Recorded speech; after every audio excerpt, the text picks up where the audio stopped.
सर्दियों का मौसम था। बादशाह अकबर अपने बागीचे में बीरबल व एक अन्य मंत्री के साथ टहल रहे थे। दशाह अकबर ने अपने मंत्री से कहा, इस साल कुछ ज्यादा ही ठंड पड़ रही है। महल से बाहर निकलने में भी ठंड से हालत खराब हो रही है। मंत्री ने बादशाह की बात का जवाब देते हुए कहा, जी हुजूर, बिल्कुल सही फरमाया आपने। इस साल तो इतनी ठंड पड़ रही है कि जनता ने घर से बाहर निकलना बहुत कम कर दिया है। टहलते टहलते बादशाह अकबर बगीचे में बने तालाब के किनारे जा पहुंचे। जैसे ही उन्होंने अपना हाथ पानी में डाला, उन्हें एहसास हुआ कि पानी बर्फ जैसा ठंडा है। पानी से हाथ बाहर निकालते हुए अकबर ने कहा, सही कह रहे हैं आप, इतनी ठंड में कौन घर से बाहर निकलेगा। बीरबल को चुपचाप देखकर बादशाह ने बीरबल से पूछा, इस बारे में आपका क्या ख्याल है। बीरबल ने सिर झुकाते हुए कहा, माफी चाहता हूँ हुजूर, इस बारे में मेरा ख्याल थोड़ा अलग है। मैं आप दोनों की बात से सहमत नहीं हूँ। अकबर ने आश्चर्यचकित होकर बीरबल से पूछा, अच्छा तो हमें भी बताइए, क्या ख्याल है आपका। बीरबल ने कहा, हुजूर, मेरा मानना है कि एक गरीब व्यक्ति के लिए पैसा सबसे ज्यादा जरूरी है। उसे इस बात से कोई फर्क नहीं पड़ता कि मौसम कितना ठंडा है या गर्म।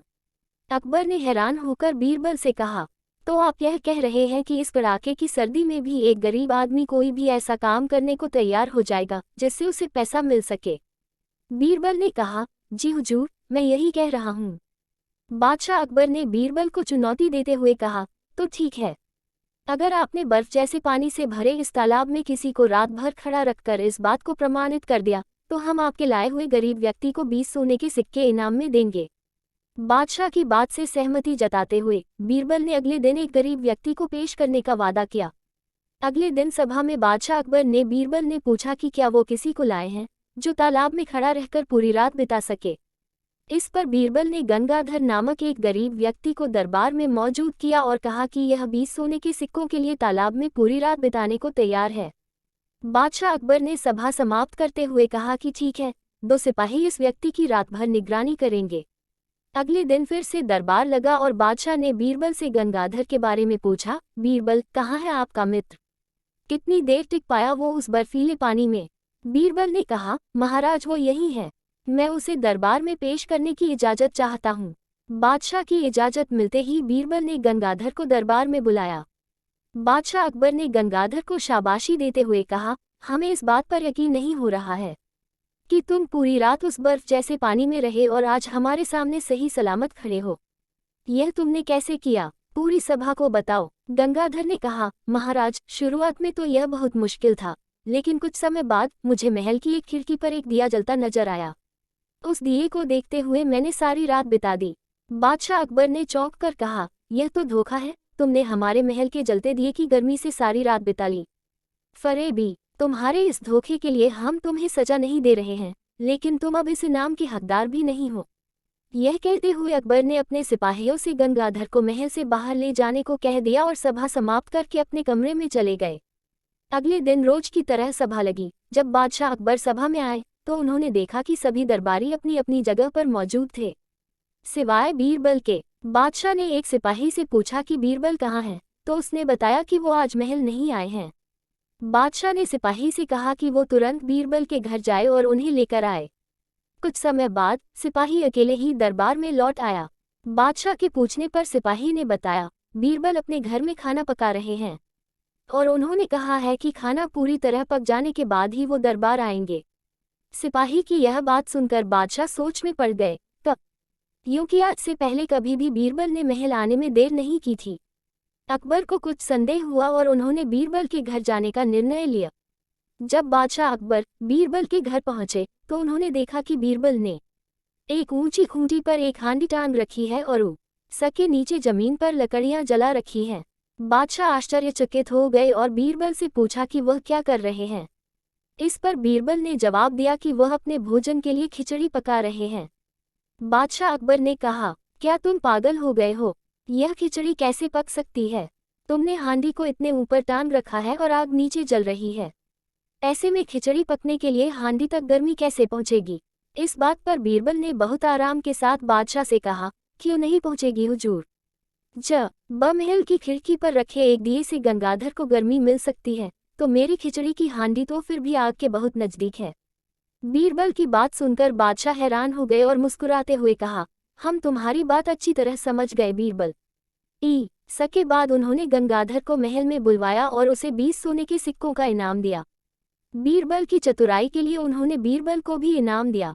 कहानी से सीख। बच्चों, बीरबल की खिचड़ी की कहानी से हमें यह सीख मिलती है कि दूसरों की सफलता के पीछे किए गए परिश्रम को जाने बगैर उनके बारे में राय नहीं बनानी चाहिए। अकबर बीरबल की कहानी। लहरें गिनना। एक बार की बात है, बादशाह अकबर के दरबार में उनसे नौकरी मांगने की फरियाद लेकर एक व्यक्ति पहुंचा। उसकी कुछ देर बातें सुनने और बुद्धि की परीक्षा लेने के बाद बादशाह ने उसे चुंगी यानी टैक्स वसूलने वाला अधिकारी बना दिया। बीरबल भी उस दरबार में मौजूद थे। उन्होंने उसे कुछ देर ध्यान से देखने के बाद कहा कि बादशाह, यह व्यक्ति ज्यादा ही चालाक लग रहा है। यह जल्द ही कुछ न कुछ बेईमानी जरूर करेगा। होते होते कुछ समय गुजरा और तब तक उस व्यक्ति ने टैक्स वसूलने का काम पूरी तरह संभाल लिया था। एक दिन बादशाह अकबर के पास एक दो व्यक्ति उस अधिकारी की शिकायत लेकर आए। शिकायतें मामूली थीं, इसलिए उन पर ज्यादा किसी ने ध्यान नहीं दिया। उसके बाद रिश्वत लेने और जनता को परेशान करने के आरोप भी उस अधिकारी पर लगने लगे। इतनी शिकायतें आने पर बादशाह ने सोचा कि इसका तबादला ऐसी जगह कर देता हूँ जहाँ इसे बेईमानी करने का मौका ही न मिल पाए। इतना सोचते ही बादशाह ने फैसला किया कि उसे अस्तबल का मुंशी बनाया जाएगा। फिर अकबर ने मन में कहा कि अब घोड़ों की लीद उठवाने के काम में ये क्या ही बेईमानी कर पाएगा। वहां मुंशी के पद पर पहुंचते ही उस व्यक्ति ने फिर रिश्वत लेना शुरू कर दिया। उसने सीधे घोड़े की देखभाल करने वालों से कह दिया कि तुम लोग घोड़ों को कम दाना पानी खिलाते हो। इसका पता बादशाह को चला है, इसलिए मुझे लीद को तोलने के लिए भेजा है। अब अगर लीद का वजन कम हुआ तो सबकी शिकायत बादशाह से कर दूंगा। इस तरह से उस मुंशी से परेशान होकर हर घोड़े के हिसाब से उसे 1 रुपये लोगों ने देना शुरू कर दिया। यह बात भी कुछ समय बाद अकबर तक पहुंच गई। उन्होंने मुंशी को सीधे यमुना की लहरें गिनने का कार्य सौंप दिया। फिर बादशाह के मन में हुआ कि अब यहाँ तो यह कोई बेईमानी कर ही नहीं पाएगा। कुछ ही दिनों में जैसे ही वो व्यक्ति यमुना किनारे पहुंचा तो वहां भी उसने अपना दिमाग दौड़ा लिया। वो नाव से सवारी करने वालों को रोक रोक कर कहता कि मैं लहरें गिन रहा हूँ, ऐसे में तुम लोग यहाँ से नहीं निकल सकते हो। इसी जगह पर 2-3 दिन तक रुकना होगा। रोज रोज ऐसी बातें सुनकर नाव चलाने वालों ने अपने कार्य को जारी रखने के लिए उसे 10-10 रुपये की रिश्वत देना शुरू कर दिया। अब यमुना किनारे भी वो व्यक्ति खूब बेईमानी कर रहा था। 1-2 महीने में यह बात भी बादशाह तक पहुंच गई। तभी अकबर ने एक लिखा हुआ आदेश भिजवाया, नाव को रोको मत, जाने दो। वो व्यक्ति चतुर था, उसने बादशाह के आदेश वाले पत्र को नावों को रोको मत जाने दो कर दिया था। इस थोड़ी हेरफेर के बाद उसने अकबर का आदेश वहां टंगवा दिया।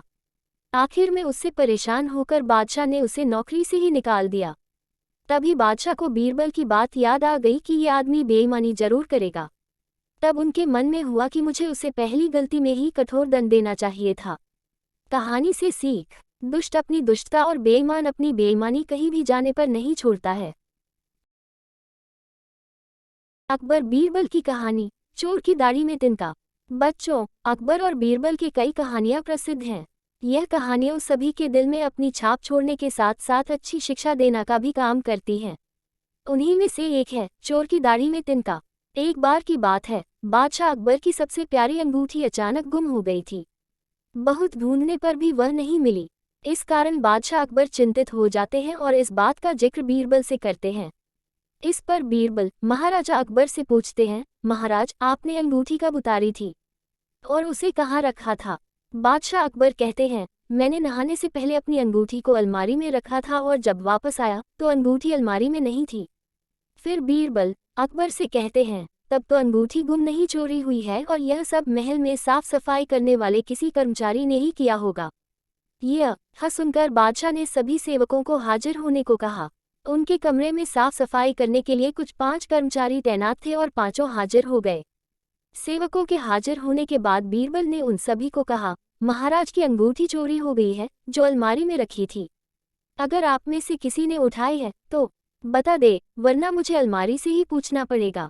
फिर बीरबल अलमारी के पास जाकर कुछ फुसफुसाने लगे।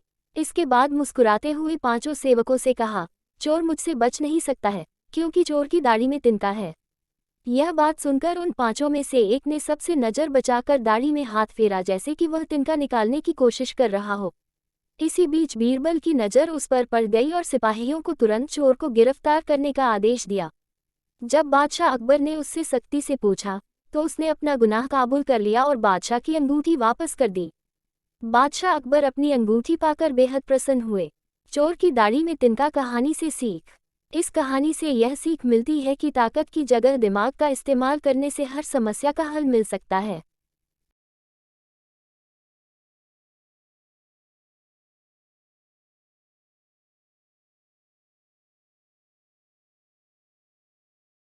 अकबर बीरबल की कहानी। उम्र बढ़ाने वाला पेड़।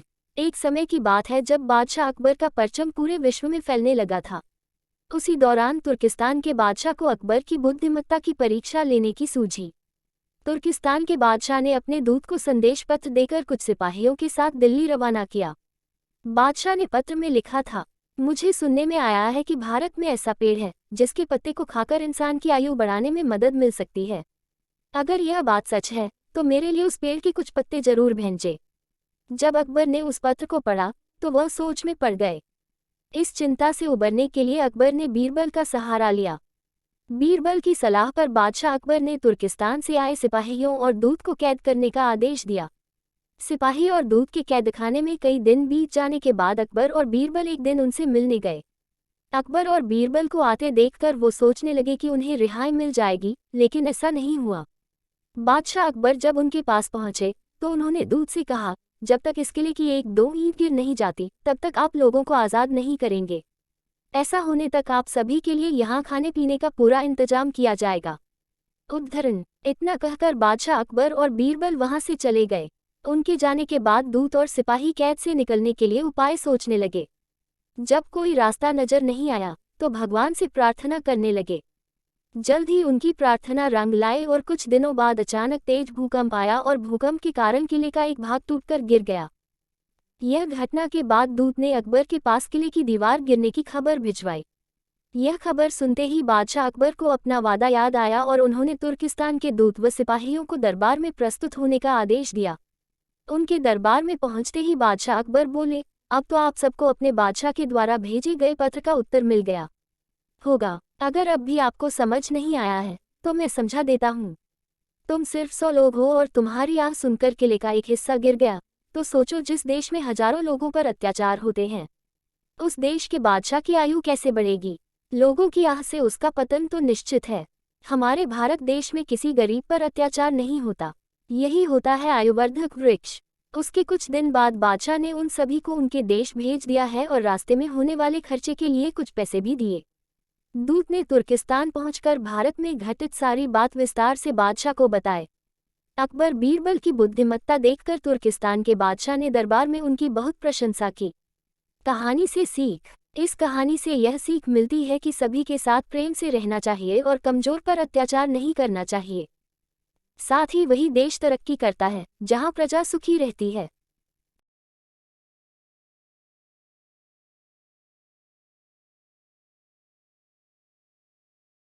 अकबर बीरबल की कहानी। रेत से चीनी अलग करना। एक बार बादशाह अकबर, बीरबल और सभी मंत्रीगण दरबार में बैठे हुए थे।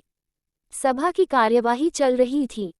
एक एक करके राज्य के लोग अपनी समस्याएं लेकर दरबार में आ रहे थे। इसी बीच वहां एक व्यक्ति दरबार में पहुंचा। उसके हाथ में एक मर्तबान था। सभी उस मर्तबान की ओर देख रहे थे। तभी अकबर ने उस व्यक्ति से पूछा, क्या है इस मर्तबान में। उसने कहा, महाराज इसमें चीनी और रेत का मिश्रण है। अकबर ने फिर पूछा, किस लिए। अब दरबारी ने कहा, गलती माफ हो महाराज, लेकिन मैंने बीरबल की बुद्धिमत्ता के कई किस्से सुने हैं। मैं उनकी परीक्षा लेना चाहता हूँ। मैं यह चाहता हूँ कि बीरबल इस रेत में से बिना पानी का इस्तेमाल किए चीनी का एक एक दाना अलग कर दें। अब सभी हैरानी से बीरबल की ओर देखने लगे। अब अकबर ने बीरबल की ओर देखा और कहा, देख लो बीरबल, अब तुम कैसे इस व्यक्ति के सामने अपनी बुद्धिमानी का परिचय दोगे। बीरबल ने मुस्कुराते हुए कहा, महाराज हो जाएगा, यह तो मेरे बाएं हाथ का काम है। अब सभी लोग हैरान थे कि बीरबल ऐसा क्या करेंगे कि रेत से चीनी अलग अलग हो जाएगी। तभी बीरबल उठे और उस मर्तबान को लेकर महल में मौजूद बगीचे की ओर बढ़ चले। उनके पीछे वह व्यक्ति भी था। अब बीरबल बगीचे में एक आम के पेड़ के नीचे पहुंचे। अब वह मर्तबान में मौजूद रेत और चीनी के मिश्रण को एक आम के पेड़ के चारों तरफ फैलाने लगे। तभी उस व्यक्ति ने पूछा, अरे यह क्या कर रहे हो? इस पर बीरबल ने कहा, ये आपको कल पता चलेगा। इसके बाद दोनों महल में वापस आ गए। अब सभी को कल सुबह का इंतजार था। अगली सुबह जब दरबार लगा तो अकबर और सारे मंत्री एक साथ बगीचे में पहुंचे। साथ में बीरबल और रेत व चीनी का मिश्रण लाने वाला व्यक्ति भी था। सभी आम के पेड़ के पास पहुंच गए।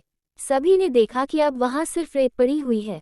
दरअसल रेत में मौजूद चीनी को चींटियों ने निकालकर अपने बिल में इकट्ठा कर लिया था और बची खुची चीनी को कुछ चींटियां उठाकर अपने बिल में ले जा रही थी। इस पर उस व्यक्ति ने पूछा, चीनी कहाँ गई? तो बीरबल ने कहा, रेत से चीनी अलग हो गई है। सभी जोर जोर से हंसने लगे। बीरबल की यह चतुराई देख अकबर ने उस व्यक्ति से कहा, अगर अब तुम्हें चीनी चाहिए तो तुम्हें चींटियों के बिल में घुसना पड़ेगा। इस पर सभी ने फिर से ठहाका लगाया और बीरबल की तारीफ करने लगे।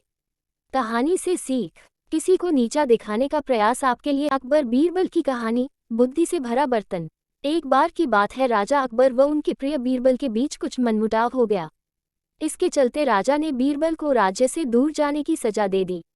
इस परिस्थिति में भी बीरबल ने हार न मानी और उन्होंने अन्य गांव जाकर वेश बदलकर खेती करना शुरू किया। अब वह एक किसान के रूप में अपना जीवन गुजारने लगे। शुरू में तो राजा अकबर के लिए सब कुछ सामान्य सा था, लेकिन कुछ ही दिन बीते थे कि राजा को अपनी गलती का एहसास होने लगा। वह अपनी दैनिक दिनचर्या में बीरबल को याद करने लगे थे। जब भी उनके समक्ष कोई मुश्किल परेशानी आती तो उन्हें बीरबल की कमी खूब खलती थी। एक दिन राजा अकबर से रहा न गया। उन्होंने अपने सेनापति को बुलाया और उन्हें बीरबल को ढूंढ लाने का आदेश दिया। राजा की आज्ञा अनुसार हर गांव, हर गली में बीरबल की खोज शुरू की गई। सभी सैनिकों ने हर एक कोना छान मारा, लेकिन वे बीरबल को ढूंढ न सके। राजा को जब इस बात की जानकारी मिली तो वे बड़े निराश हुए। अब बीरबल से मिलने की उनकी बेचैनी और बढ़ने लगी थी। अचानक राजा के मन में एक उपाय आया। उन्होंने आदेश दिया कि सभी गांव के मुखिया को संदेश भेजा जाए कि उन सभी को एक बर्तन के अंदर बुद्धि डालकर राजा को भेजना होगा। जो भी इस आदेश को पूरा नहीं करेगा, उसे इसके बदले एक बर्तन में हीरे जवाहरात भरकर राजा को भेजना पड़ेगा। सभी गांववासी राजा के इस अजीबोगरीब आदेश को सुनकर परेशान थे। सभी यह सोचकर हैरान थे कि बुद्धि को किस तरह एक बर्तन में भरा जाए। बुद्धि तो सभी के पास उपलब्ध थी, लेकिन उसे किस तरह एक बर्तन में डालना है, यह सोचकर सभी परेशानी में थे। ऐसा न कर पाने की अवस्था में उन्हें उसी बर्तन को कीमती हीरे जेवरों से भरना था, जो कि इससे भी बड़ी समस्या थी। वहीं जिस गांव में बीरबल एक सामान्य किसान का वेश बनाकर रह रहे थे, वहां भी राजा का यह आदेश चर्चा का विषय बना हुआ था। गांव के सभी बड़े बुजुर्ग निराश होकर बैठे हुए थे कि वहां बीरबल आए और उन्होंने कहा कि वह इस समस्या का समाधान निकाल सकते हैं। पहले तो किसी को भी इस बात का यकीन नहीं हुआ, लेकिन उनके पास बीरबल पर विश्वास करने के अलावा और कोई रास्ता नहीं था। इसलिए इस काम की बागडोर बीरबल को सौंपी गई। उस वक्त गांव में तरबूज की फसल उगाने का समय था। बीरबल ने तरबूज के पौधे की एक बेल को एक बर्तन में डाला। धीरे धीरे उस बेल में तरबूज का फल लगने लगा और समय के साथ ही तरबूज ने बर्तन का आकार ले लिया। जैसे ही बर्तन तरबूज से पूरा भर गया, बीरबल ने बेल को फल से अलग किया और उस बर्तन को तरबूज समेत राजा के दरबार में भिजवा दिया। साथ में यह संदेश भी भेज कि उस बर्तन के अंदर बुद्धि भरी है और राजा को बर्तन को बिना तोड़े ही बुद्धि को निकालना होगा। जैसे ही राजा ने तरबूज से भरा हुआ बर्तन देखा व उसे निकालने की शर्त सुनी तो उन्हें यकीन हो गया कि ऐसा विचार केवल बीरबल का ही हो सकता है। उन्होंने जल्दी से अपना घोड़ा मंगवाया और बीरबल को अपने साथ वापस लाने के लिए गांव की ओर चल दिए। कहानी से सीख, इस कहानी से हमें यह शिक्षा मिलती है कि हर मुश्किल सवाल का कोई न कोई जवाब जरूर होता है। हमें केवल थोड़ा हटकर सोचने की जरूरत होती है।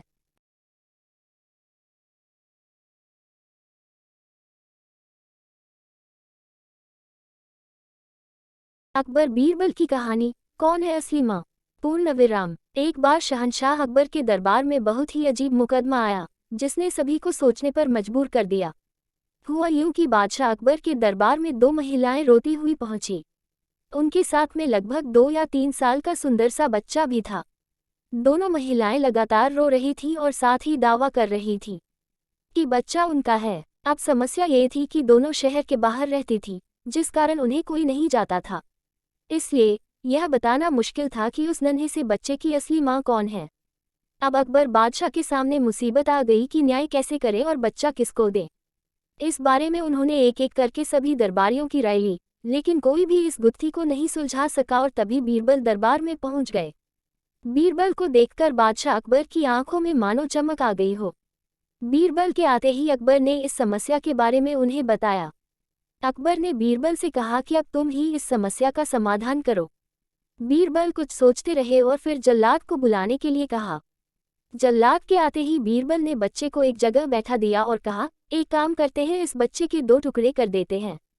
एक एक टुकड़ा दोनों माओं को दे देंगे।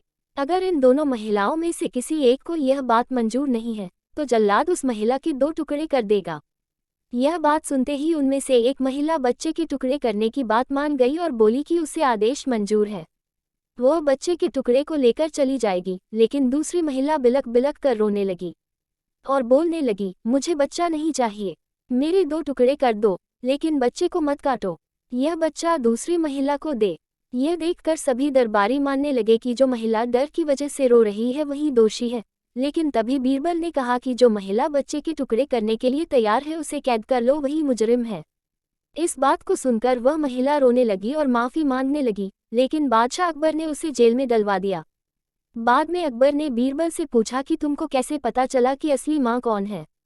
तब बीरबल ने मुस्कुराते हुए कहा, महाराज, माँ सारी मुसीबतों को अपने सिर पर ले लेती है, लेकिन बच्चे पर आंच भी नहीं आने देती, और यही हुआ। इससे पता चल गया कि असली माँ वह है जो खुद के टुकड़े करवाने के लिए तैयार है, लेकिन बच्चे के नहीं। बीरबल की बात सुनकर बादशाह अकबर एक बार फिर बीरबल की बुद्धि के कायल हो गए। कहानी से सीख, हमें कभी भी किसी दूसरे की चीज़ पर अपना हक नहीं जताना चाहिए। साथ ही हमेशा सच्चाई की ही जीत होती है और समझदारी से काम लेने पर हर समस्या का हल निकल आता है।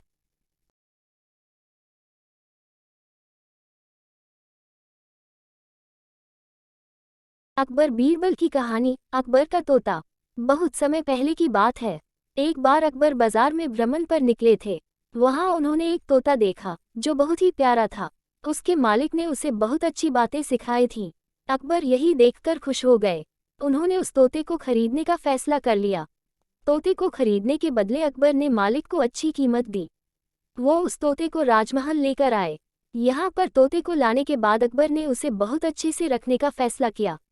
अब अकबर जब भी उससे कोई बात पूछते तो वह उस बात का तुरंत जवाब दे देता था। अकबर बहुत खुश हो जाते थे। वह तोता दिनों दिन उनके लिए जान से भी प्यारा हो गया था। उन्होंने महल में उसके रहने के लिए शाही व्यवस्था करने का आदेश दिया। उन्होंने अपने सेवकों को कहा, इस तोते का खास ख्याल रखा जाए। तोते को किसी भी प्रकार की तकलीफ नहीं होनी चाहिए। उन्होंने यह भी कहा, यह तोता किसी भी हालत में मरना तो बिल्कुल भी नहीं चाहिए। अगर किसी ने तोते के मरने की खबर उनको दी तो वह उसको फांसी दे देंगे। महल में तोते के रहने का खास ख्याल रखा जाने लगा। फिर एक दिन अचानक अकबर का प्यारा तोता मर गया। अब महल के सेवकों में हड़कंप मच गया कि आखिर अकबर को यह बात कौन बताएगा, क्योंकि अकबर ने कहा था कि जो भी तोते की मौत की खबर उन्हें देगा वह उसकी जान ले लेंगे। अब सेवक परेशान थे। काफी सोच विचार के बाद उन्होंने फैसला किया कि यह बात बीरबल को बताई जाए। सभी ने बीरबल को सारी बात बताई। यह भी बताया कि बादशाह अकबर मौत की खबर देने वाले को मौत की सजा देंगे। यह सुनकर बीरबल बादशाह अकबर को यह खबर सुनाने को राजी हो गए। वो महल में अकबर को यह जानकारी देने के लिए चल पड़े। बीरबल ने अकबर के पास जाकर कहा, महाराज, एक दुखद खबर है। अकबर ने पूछा, बताओ क्या हुआ। बीरबल ने कहा, महाराज, आपका प्यारा तोता न तो कुछ खा रहा है, न तो कुछ पी रहा है, न तो कुछ बोल रहा है, न आंखें खोल रहा है और न ही कोई हरकत कर रहा है और न ही।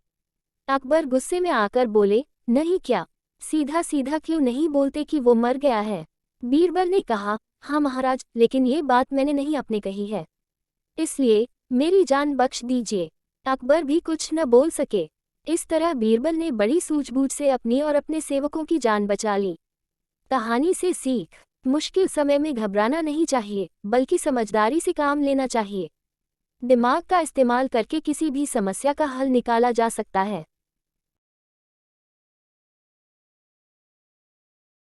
बंदर और लकड़ी का खूंटा। एक समय की बात है जब शहर से थोड़ी दूर में एक मंदिर बनाया जा रहा था। उस मंदिर के निर्माण में लकड़ियों का इस्तेमाल किया जा रहा था। लकड़ियों के काम के लिए शहर से कुछ मजदूर आए हुए थे।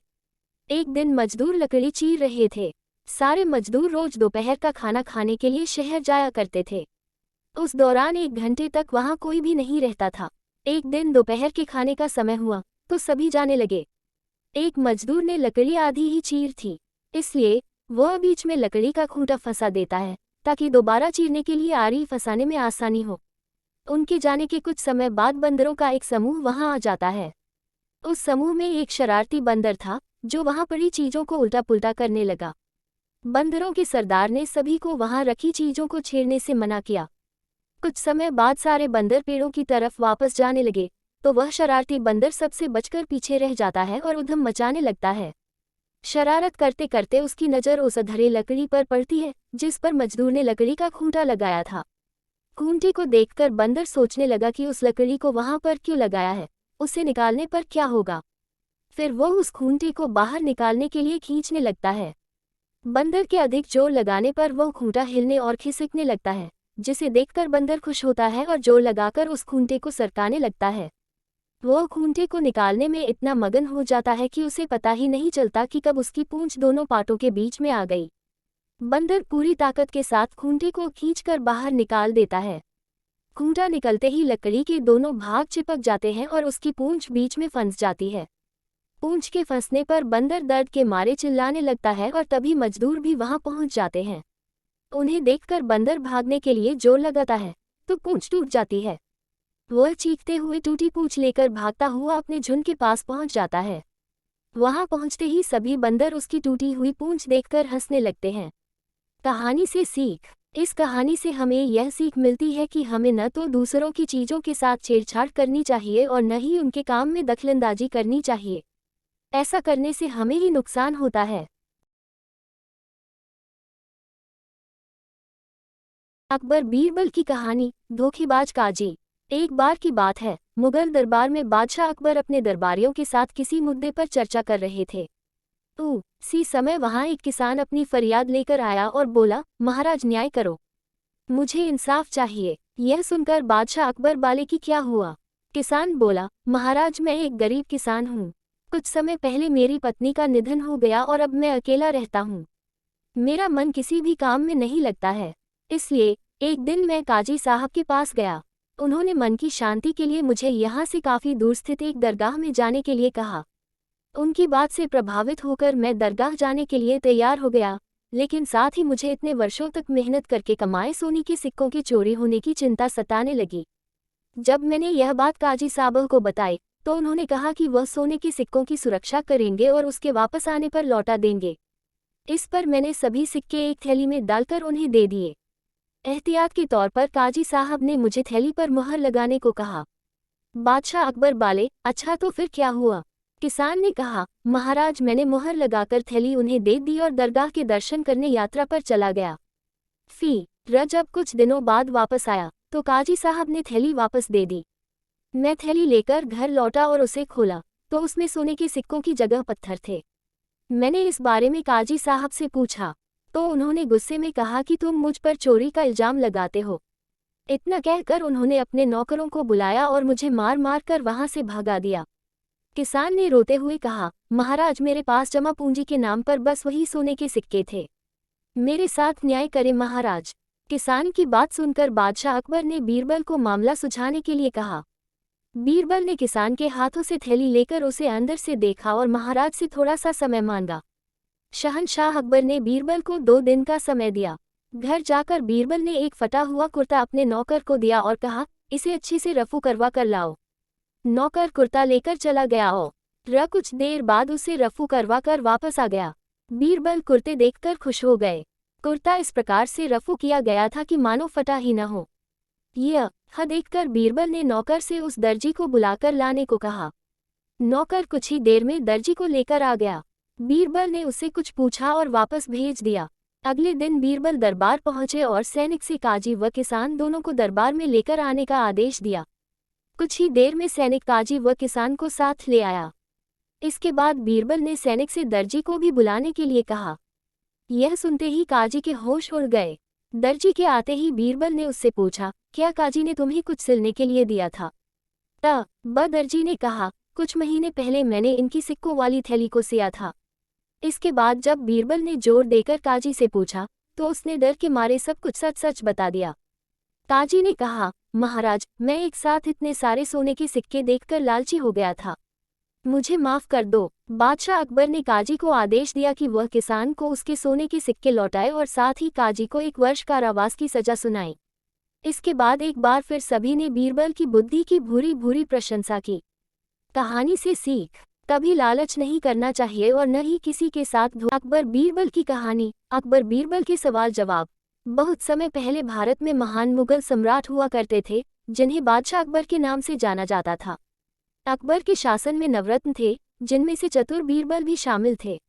बादशाह अकबर बीरबल से पहली बार जंगल में मिले थे। जब वह रास्ते भटक गए थे, तब बीरबल ने उन्हें रास्ता दिखाया।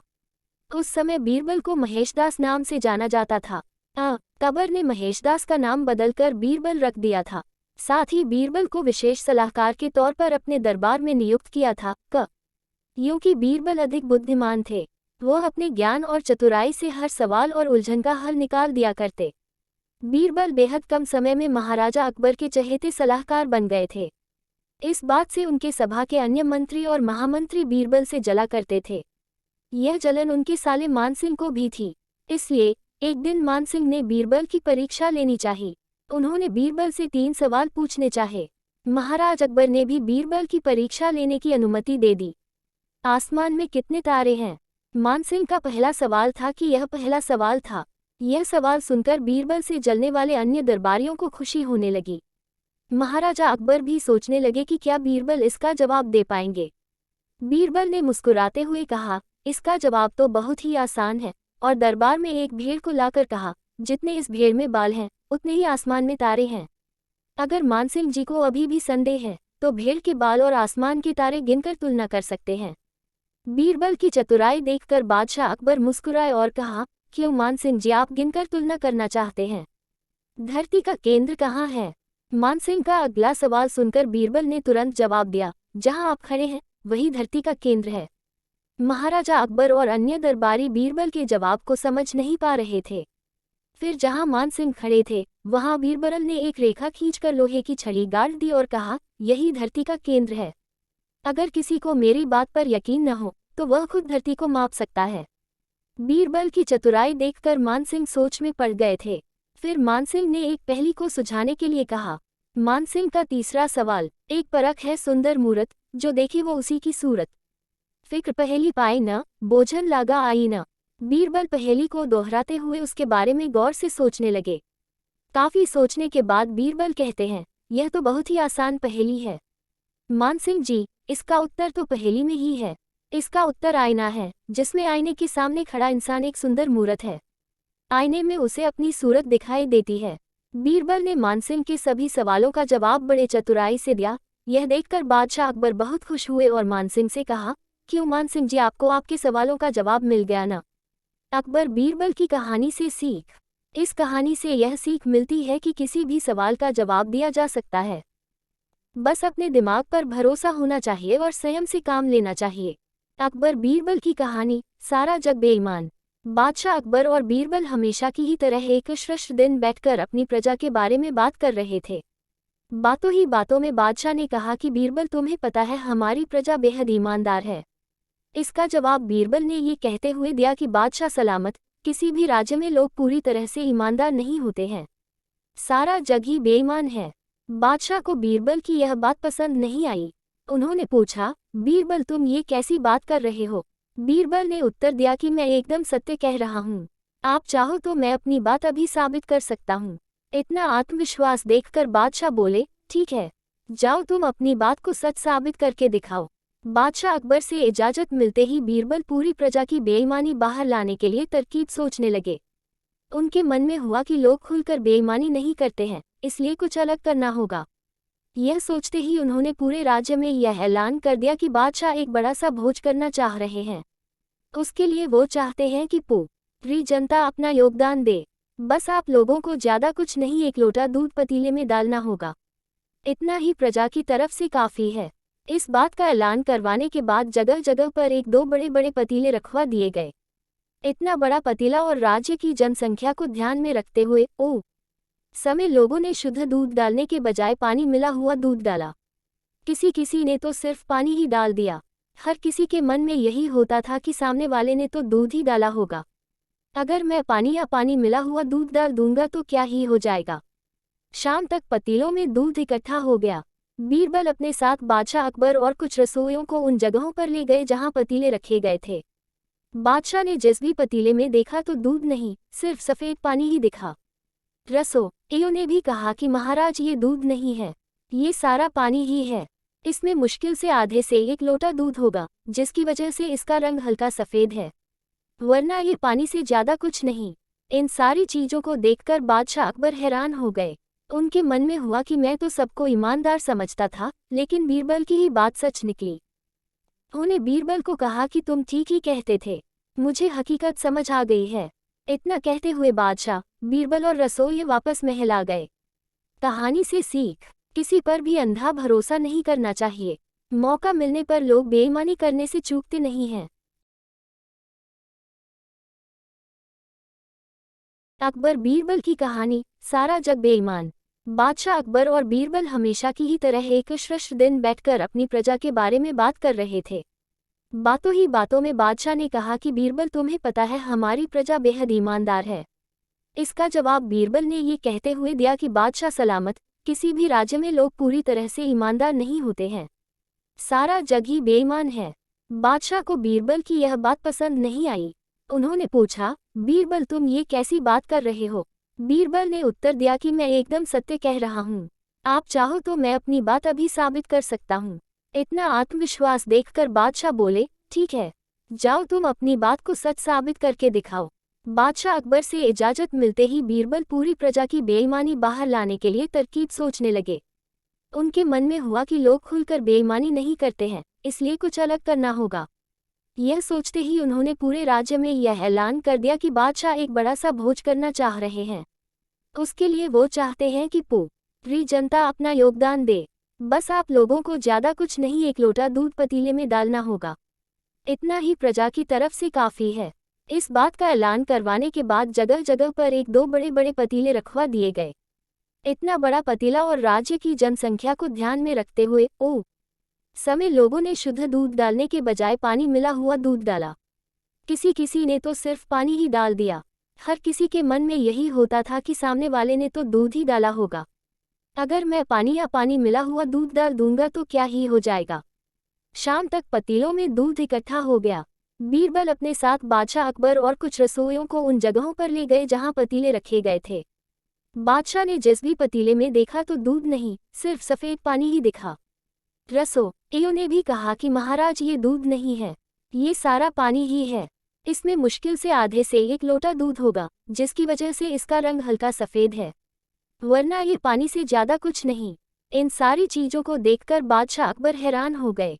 उनके मन में हुआ कि मैं तो सबको ईमानदार समझता था, लेकिन बीरबल की ही बात सच निकली। उन्होंने बीरबल को कहा कि तुम ठीक ही कहते थे, मुझे हकीकत समझ आ गई है। इतना कहते हुए बादशाह, बीरबल और रसोइये वापस महल आ गए। कहानी से सीख, किसी पर भी अंधा भरोसा नहीं करना चाहिए। मौका मिलने पर लोग बेईमानी करने से चूकते नहीं हैं। अकबर बीरबल की कहानी, बुद्धि से भरा बर्तन। एक बार की बात है, राजा अकबर व उनके प्रिय बीरबल के बीच कुछ मनमुटाव हो गया। इसके चलते राजा ने बीरबल को राज्य से दूर जाने की सजा दे दी। इस परिस्थिति में भी बीरबल ने हार न मानी और उन्होंने अन्य गांव जाकर वेश बदलकर खेती करना शुरू किया। अब वह एक किसान के रूप में अपना जीवन गुजारने लगे। शुरू में तो राजा अकबर के लिए सब कुछ सामान्य सा था, लेकिन कुछ ही दिन बीते थे कि राजा को अपनी गलती का एहसास होने लगा। वह अपनी दैनिक दिनचर्या में बीरबल को याद करने लगे थे। जब भी उनके समक्ष कोई मुश्किल परेशानी आती तो उन्हें बीरबल की कमी खूब खलती थी। एक दिन राजा अकबर से रहा न गया। उन्होंने अपने सेनापति को बुलाया और उन्हें बीरबल को ढूंढ लाने का आदेश दिया। राजा की आज्ञा अनुसार हर गांव, हर गली में बीरबल की खोज शुरू की गई। सभी सैनिकों ने हर एक कोना छान मारा, लेकिन वे बीरबल को ढूंढ न सके। राजा को जब इस बात की जानकारी मिली तो वे बड़े निराश हुए। अब बीरबल से मिलने की उनकी बेचैनी और बढ़ने लगी थी। अचानक राजा के मन में एक उपाय आया। उन्होंने आदेश दिया कि सभी गांव के मुखिया को संदेश भेजा जाए कि उन सभी को एक बर्तन के अंदर बुद्धि डालकर राजा को भेजना होगा। जो भी इस आदेश को पूरा नहीं करेगा उसे इसके बदले एक बर्तन में हीरे जवाहरात भरकर राजा को भेजना पड़ेगा। सभी गांववासी राजा के इस अजीबोगरीब आदेश को सुनकर परेशान थे। सभी यह सोचकर हैरान थे कि बुद्धि को किस तरह एक बर्तन में भरा जाए। बुद्धि तो सभी के पास उपलब्ध थी, लेकिन उसे किस तरह एक बर्तन में डालना है, यह सोचकर सभी परेशानी में थे। ऐसा न कर पाने की अवस्था में उन्हें उसी बर्तन को कीमती हीरे जेवरों से भरना था, जो कि इससे भी बड़ी समस्या थी। वहीं जिस गांव में बीरबल एक सामान्य किसान का वेश बनाकर रह रहे थे, वहां भी राजा का यह आदेश चर्चा का विषय बना हुआ था। गांव के सभी बड़े बुजुर्ग निराश होकर बैठे हुए थे कि वहां बीरबल आए और उन्होंने कहा कि वह इस समस्या का समाधान निकाल सकते हैं। पहले तो किसी को भी इस बात का यकीन नहीं हुआ, लेकिन उनके पास बीरबल पर विश्वास करने के अलावा और कोई रास्ता नहीं था। इसलिए इस काम की बागडोर बीरबल को सौंपी गई। उस वक्त गांव में तरबूज की फसल उगाने का समय था। बीरबल ने तरबूज के पौधे की एक बेल को एक बर्तन में डाला। धीरे धीरे उस बेल में तरबूज का फल लगने लगा और समय के साथ ही तरबूज ने बर्तन का आकार ले लिया। जैसे ही बर्तन तरबूज से पूरा भर गया, बीरबल ने बेल को फल से अलग किया और उस बर्तन को तरबूज समेत राजा के दरबार में भिजवा दिया। साथ में यह संदेश भी भेज कि उस बर्तन के अंदर बुद्धि भरी है और राजा को बर्तन को बिना तोड़े ही बुद्धि को निकालना होगा। जैसे ही राजा ने तरबूज से भरा हुआ बर्तन देखा व उसे निकालने की शर्त सुनी तो उन्हें यकीन हो गया कि ऐसा विचार केवल बीरबल का ही हो सकता है। उन्होंने जल्दी से अपना घोड़ा मंगवाया और बीरबल को अपने साथ वापस लाने के लिए गांव की ओर चल दिए। कहानी से सीख। इस कहानी से हमें यह शिक्षा मिलती है कि हर मुश्किल सवाल का कोई न कोई जवाब जरूर होता है। हमें केवल थोड़ा हटकर सोचने की जरूरत होती है।